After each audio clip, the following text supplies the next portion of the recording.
చిన్న తోపు అయిపోవడం జరిగింది.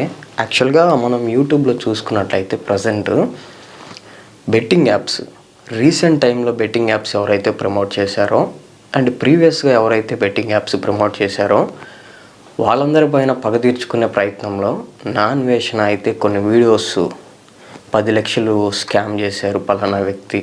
అంటే నేను నేమ్స్ అయితే మెన్షన్ చేయాలనుకోవట్లేదు గాయస్. సో ఈ పాయింట్ని మీరు గుర్తించాలి. అండ్ ఈ విధంగా అయితే కొన్ని వీడియోస్ పెట్టడం జరిగింది. నాన్వేషణ అన్న నేను యాక్చువల్గా ఈ వీడియో రికార్డ్ చేయడానికి మెయిన్ రీజన్ ఏంటంటే నువ్వు ఒక మంచి కార్యక్రమాన్ని పాల్గొన్నావు.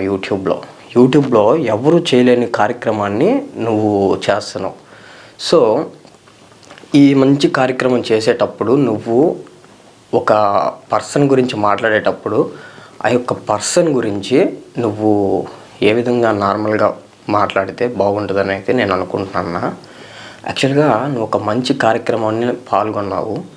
ఆ కార్యక్రమంలో నువ్వు వచ్చేటప్పటికే వాళ్ళని కొన్ని బ్యాడ్ వర్డ్స్ తోటి అనడం, లేడీస్ అని చూడట్లేదు, జెంట్స్ అని చూడట్లేదు, ఎవరినైనా సరే నువ్వు నెగిటివ్గా మాట్లాడుతున్నావు. అండ్ నీకు తెలిసి తెలియకుండా కొన్ని పదాలు కూడా యూజ్ చేయడం జరుగుతుంది. దాంట్లో భాగంగానే నేను యాక్చువల్గా నిన్న రాత్రి ఒక వీడియో చూశాను. పరేషాన్ బొబ్బు మీ అందరికీ తెలిసిందే ఉంటుంది. పరేషాన్ బొబ్బు అండ్ వాళ్ళ అమ్మగారు నిన్న ఒక వీడియో రిలీజ్ చేయడం జరిగింది. ఆ వీడియోలో వాళ్ళు ఏం చెప్తున్నారంటే నాన్వేషణ అన్న వాళ్ళకే మా యొక్క ఫాదర్ని కోల్పోవడం జరిగింది అని అన్నారు. యాక్చువల్గా ఈ నెగిటివిటీ నీ పైన రావడానికి బిగ్గెస్ట్ రీజన్ ఏంటంటే అన్న, నువ్వు సబ్జెక్ట్ తప్ప ఇంకా ఏదైనా మాట్లాడడానికి ఒక reason, one of the reason అనమాట. నువ్వు ఒక సబ్జెక్ట్, ఫర్ ఎగ్జాంపుల్ నువ్వు బెట్టింగ్ యాప్స్ని నివారించదాం, యూట్యూబ్లో బెట్టింగ్ యాప్స్ని ప్రమోట్ చేసే వాళ్ళని తీసేద్దాం అని నేను ఒక కాన్సెప్ట్ని బ్రెయిన్లో పెట్టుకొని ఈ యొక్క కాన్సెప్ట్ పైన నువ్వు ఫైట్ చేస్తున్నావు. ఇది మంచి విషయం, నేను దీంట్లో ఏం కాదను. సో ఈ యొక్క కాన్సెప్ట్ పైన నువ్వు చేసేటప్పుడు ఇంకా ఇవన్నీ ఎందుకు లాగుతున్నావు అన్న? పోక్సో యాక్ట్ అన్నావంట వాళ్ళ పైన వచ్చేసరికి ఈ యొక్క పోక్సో యాక్ట్ వాళ్ళకి వాళ్ళ ఫాదర్కి బ్రెయిన్ స్ట్రోక్ వచ్చి చనిపోవడం జరిగిందంటన్నా. సో ఈ విధంగా నువ్వు ఏది పడితే అది మాట్లాడడం వల్లకి నీకే ఇబ్బంది అవుతుందన్న. నీ పైన ఒక మంచి కార్యక్రమాల్లో యూట్యూబ్లో ఇప్పటి వరకు ఎవరు పాల్గొనలేదు ఈ యొక్క కార్యక్రమంలో. అటువంటి దాన్ని నువ్వు చేపట్టావన్నా. నువ్వు ఎక్కడ ఇండియాలో లేకపోయినా సరే ఇక్కడ ఫారిన్ కంట్రీస్లో ఉండి కూడా నువ్వు యొక్క మంచి యజ్ఞాన్ని పాల్గొనడం జరిగింది. దీంట్లో నేను నీకు అగ్రీ ఇస్తానన్నా. నెక్స్ట్ నువ్వు ఒక్కొక్కరి పైన వీడియోస్ చేస్తూ ఉన్నావు కదా, ఈ ఒక్కొక్కరి పైన వీడియోస్ చేసేటప్పుడు నువ్వు వాళ్ళని వచ్చేసరికి ఈ విధంగా నెగిటివిటీగా మాట్లాడకుండా ఈ బెట్టింగ్ యాప్స్ ప్రమోట్ చేస్తున్నారు కాబట్టి ఈ బెట్టింగ్స్ ఓరియంటెడ్గా మాట్లాడితే మంచిదని నా ఒపీనియన్ అన్న. అండ్ అంతేకాకుండా నువ్వు వాళ్ళ యొక్క ఫ్యామిలీ, వాళ్ళ యొక్క మదర్స్ కానీ వాళ్ళ యొక్క ఫాదర్స్ గురించి కానీ కొంచెం చాలా అంటే కొంచెం కాదు చాలా బ్యాడ్గా నువ్వు మాట్లాడుతూ ఉన్నావు. యాక్చువల్గా వాళ్ళు ప్రాసిక్యూషన్స్ అని చెప్పేసి అండ్ వాళ్ళ ఫాదర్ కిడ్నీస్ లేవని చెప్పేసి ఇవేంటంటే అన్న, ఇవి ఎలా తయారవుతాయంటన్నా, ఇప్పుడు నువ్వు ఒక మంచి పని చేస్తున్నావు, ఆ మంచి పనికి భంగం కలిగించే టైప్ అవుతాయన్న. యాక్చువల్గా ఇప్పుడు నువ్వు అనుకుంటా ఉండొచ్చు, నేను ఫారిన్ కంట్రీస్లో ఉన్నాను, నా పైన కేసులు ఫైల్ చేస్తే ఏం చేయలేరు, నన్ను ఇక్కడికి వచ్చి పట్టుకునే కెపాసిటీ ఎవరికి లేదు అని చెప్పి మాట్లాడే మాటలు ఉన్నాయి. సో ఈ యొక్క మాటలు నేను తగ్గించి నువ్వు బెట్టింగ్ యాప్స్ని నిర్మూలించదాము అని చెప్పి పన్నాగం పట్టావు కాబట్టి ఈ బెట్టింగ్ యాప్స్ పైన నువ్వు ఫైట్ చేస్తే బెటర్ అని నేను అనుకుంటున్నాను. ఈ బెట్టింగ్ యాప్స్ పైన మాత్రమే నువ్వు ఫైట్ చేయాలి. అండ్ నేను ఇంకొక పాయింట్ గమనించాను నీ వీడియోస్లో. ఆ పాయింట్ ఏంటంటే, ఎవరైతే చిన్న యూట్యూబర్లు, నాట్ ఓన్లీ స్మాల్, చిన్న యూట్యూబర్లు అంటే మరీ చిన్న యూట్యూబర్లు ఏం కాదు, మిలియన్ సబ్స్క్రైబర్స్ ఉండే యూట్యూబర్స్, వీళ్ళని మాత్రం తిడుతున్నావు. కానీ సినీ యాక్టర్లు అండ్ నువ్వు ప్రెస్ వాళ్ళ పైన కూడా వీడియోస్ తీసావన్నా. ఈ ప్రెస్ వాళ్ళు వీళ్ళని నువ్వు ఏమనట్లా, అంటే వీళ్ళని నువ్వు బ్యాడ్ వర్డ్స్ తోటి మాట్లాడట్లా. ఎవరైతే ఇది యూట్యూబర్స్ ఉన్నారో వాళ్ళని మాత్రమే నువ్వు ఫ్యామిలీస్ లాగుతున్నావు. అండ్ ఆల్సో వాళ్ళ యొక్క పర్సనల్ థింగ్స్ కూడా నువ్వు బయటికి లాగడం జరుగుతుంది. అంతేకాకుండా ఇక సీనియర్ యాక్టర్స్ ఎవరైతే ఉన్నారో వీళ్ళనైతే నువ్వు నెగిటివిటీగా మాట్లాడడంగా నేను చూడలేదన్నా. సో ఈ యొక్క పాయింట్ నేను గుర్తించాలన్నా. అందరూ సమానంగా యూట్యూబ్లో వర్క్ చేస్తున్నారు. ఒక సినీ యాక్టర్కి ఛానల్ ఉంది, ఒక నార్మల్ యూట్యూబర్కి ఛానల్ ఉంది. అందరూ కలిసి సమానంగా అదే యూట్యూబ్ ప్లాట్ఫామ్లో వీడియోస్ చేయడం జరుగుతుంది. సో అందరూ ఒకటే దగ్గర వర్క్ చేస్తున్నప్పుడు అందరూ ఒక కొలీగ్స్ లాగే అన్న. సో ఈ పాయింట్ నువ్వు మర్చిపోయినట్టున్నావు. సో ఒకసారి గుర్తు చేద్దామని అయితే వీడియో చేస్తున్నాను. యాక్చువల్గా నేను నీకు చెప్పే అంత టోన్ కాదు, నాదేదో చిన్న ఛానల్, నీ అంత పెద్ద ఛానల్ కాదు, అండ్ నీకుండే అంత సబ్స్క్రైబ్ బేస్ లేదు, నీకుండే అంత ఫ్యాన్ బేస్ కూడా నాకు లేదు. సో ఈ పాయింట్స్ అన్నీ నేను నీకు ఎగనెస్ట్గా అయితే వీడియో రికార్డ్ చేయట్లేదు. యాక్చువల్గా నేను నిన్న రాత్రి బబ్బు వాళ్ళ వీడియో చూసి కొంచెం నాకు కూడా అనిపించింది అన్న, నువ్వు చేసిన వీడియో వాళ్ళకి వాళ్ళ ఫాదర్ చనిపోయారు అనే కాన్సెప్ట్ వాళ్ళు చెప్పడం జరిగింది. బట్ అది నిజమెంతో తెలియదు, అబద్ధం ఎంతో నాకు తెలియదు. నేను పర్సనల్గా వాళ్ళని కలిసి కనుక్కున్నది అయితే కాదు. వాళ్ళు వీడియోలో ఏ వర్డ్స్ అయితే చెప్పారో నేను ఆ వర్డ్స్ని బేస్ చేసుకొని వీడియో రికార్డ్ చేయడం జరుగుతుంది. అండ్ అంతేకాకుండా నువ్వు ఈ బెట్టింగ్ యాప్స్ని ప్రమోట్ చేస్తున్నారు అన్న. ఒకప్పుడు నువ్వు కూడా బెట్టింగ్ యాప్స్ని ప్రమోట్ చేయడం జరిగింది, నీకు గుర్తుందో లేదో అన్న. ఈ యొక్క బెట్టింగ్ యాప్స్ని ప్రమోట్ చేయడం నువ్వంటే ఎక్కువ చేయలేదు, కానీ ఒక 2-3 చేయడం జరిగింది బెట్టింగ్ యాప్స్ని. ఆ యొక్క ప్రూఫ్లు, ఆ యొక్క వీడియోలు కూడా నా దగ్గర ఉన్నాయన్న. అవి కూడా నేను డిస్ప్లే చేయమంటే చేస్తాను. అండ్ అంతేకాకుండా ఈ యొక్క పాయింట్ ఏ యూట్యూబర్ కూడా నిన్ను అడగల. నిన్ను ఎదిరించే దమ్ము వాళ్ళకి లేదంటావన్నా? నిన్ను ఎదిరించి వాళ్ళు తట్టుకోలేరా? నిన్ను ఎదిరించి వాళ్ళు యూట్యూబ్లో వీడియోస్ చేయలేరా? మరి ఎందుకు వాళ్ళందరూ భయపడుతున్నారు అనేది నాకైతే తెలియదు. అండ్ అంతేకాకుండా హర్ష సాయి 100 కోట్లు స్కామ్ చేశాడు, 200 కోట్లు స్కామ్ చేశాడు అని చెప్పి వీడియోస్ చేశాం. అన్న, యూట్యూబ్ ప్లాట్ఫామ్లో వచ్చే అమౌంట్లో అతను ఎంత అమౌంట్ అని చెప్పేసి అతను పర్సనల్ ఖర్చులు పెట్టుకుంటాడు.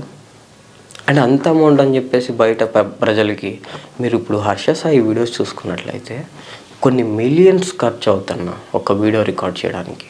కొన్ని మిలియన్స్ దాకా ఖర్చు పెట్టి ఒక వీడియో రికార్డ్ చేయడం జరుగుతుంది. ఇప్పుడు చాలామంది యూట్యూబర్లు ఉన్నారు యూట్యూబ్లో. కొంతమంది కోట్లలో సంపాదించే వాళ్ళు ఉన్నారు, కొంతమంది లక్షల్లో సంపాదించే వాళ్ళు ఉన్నారు. ఎవ్వరూ చేయలేని యజ్ఞాన్ని హర్ష సాయి తెలుగులో మొట్టమొదటిసారిగా స్థాపించాడు. ఏం స్థాపించాడంటే ఒక పేదవాడికి హెల్ప్ చేయడం, వాడికి లైఫ్ టైం సెటిల్మెంట్ అనమాట.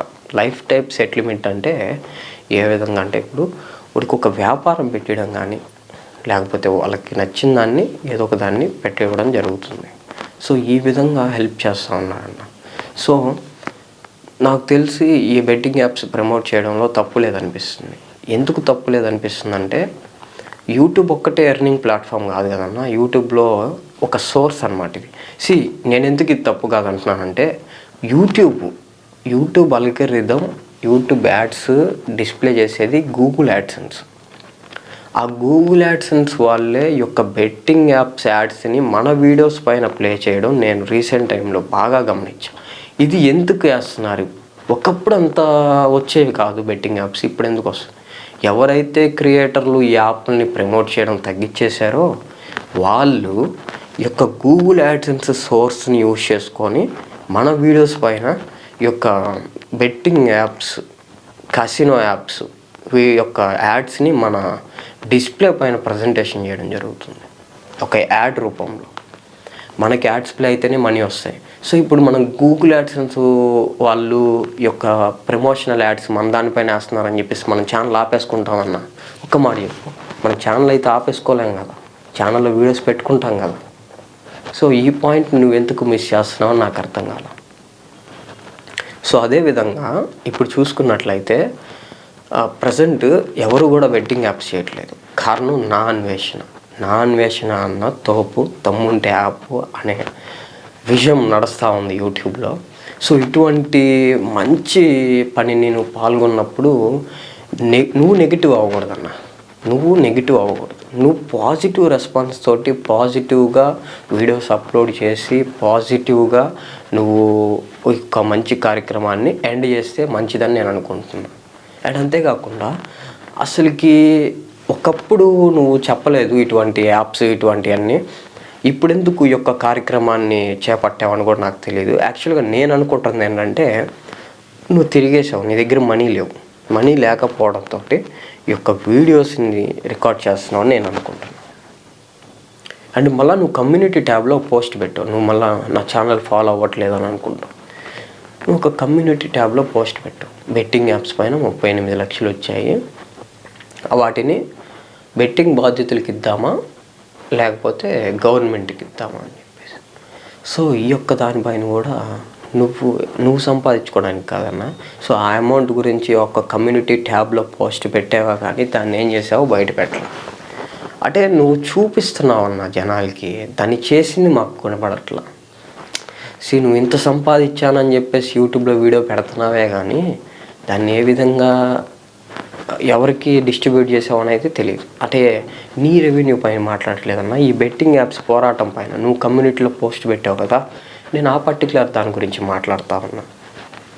సో ఈ విధంగా అన్న యూట్యూబ్లో సంపాదించుకుంటారన్న చాలామంది, బెట్టింగ్ యాప్స్ నుంచి సంపాదించుకున్న వాళ్ళు ఉన్నారు, యూట్యూబ్ రెవెన్యూ నుంచి సంపాదించుకున్న వాళ్ళు ఉన్నారు.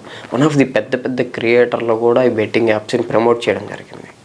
అండ్ అంతేకాకుండా సెలబ్రిటీస్, సోషల్ మీడియా సెలబ్రిటీస్ కాదన్న, రియల్ లైఫ్ యాక్టర్స్, వీళ్ళు కూడా ప్రమోట్ చేయడం జరుగుతుంది బెట్టింగ్ యాప్స్ని. వాళ్ళపైన కూడా నువ్వు వీడియోస్ చేయాలి కదన్నా. అడిగితే నాకు టైం లేదంటున్నావు. ఫస్ట్ పెద్ద పెద్దోళ్ళని తగ్గిస్తా వస్తే చిన్న చిన్న వాళ్ళు ఆటోమేటిక్గా తగ్గిపోతారన్న. ఎందుకంటే ఒరే పెద్ద పెద్దోళ్ళనే భయపెట్టాడు, మనం ఎంత చిన్నపిల్లకాయలము అతని ముందు, మనల్ని కూడా ఇది చేసే ఛాన్సెస్ ఉన్నాయి కదా అని చెప్పి ఒక మైండ్ సెట్ వీళ్ళల్లో ఏర్పడుతుంది. సో నువ్వు పెద్ద పెద్దోళ్ళని టార్గెట్ చేయకుండా, పెద్ద పెద్దోళ్ళని టార్గెట్ చేస్తే నీకు ప్రాబ్లం వచ్చిద్దని ఏమన్నా చేయట్లేదో నాకు తెలియదన్న. సో ఈ పాయింట్ కూడా నువ్వు గుర్తించాలి. మరి చిన్న చిన్న యూట్యూబర్ల పైన ఎందుకు పడ్డావో నాకైతే అర్థం కావట్లేదన్న. ఈ వీడియో అయితే ఇంతే గాయస్, ఇప్పుడు వరకు చూసే ఉంటారు మన వీడియోస్ని, ఇకపైన కూడా చూడండి. రెగ్యులర్గా వీడియోస్ అయితే అప్లోడ్ చేయట్లేదు. సో కొన్ని ప్రాబ్లమ్స్ వాళ్ళకి రెగ్యులర్గా వీడియోస్ అప్లోడ్ చేయడానికి ట్రై చేస్తాను. మొదటిసారి మన ఛానల్ చూస్తున్న వారు ఎవరన్నా ఉన్నట్లయితే ప్లీజ్ సబ్స్క్రైబ్ చేసుకోండి. అండ్ అంతేకాకుండా వీడియోని లైక్ చేయండి. వీలైనంత వరకు ఈ వీడియోని షేర్ చేయడానికి ప్రయత్నించండి గాయస్.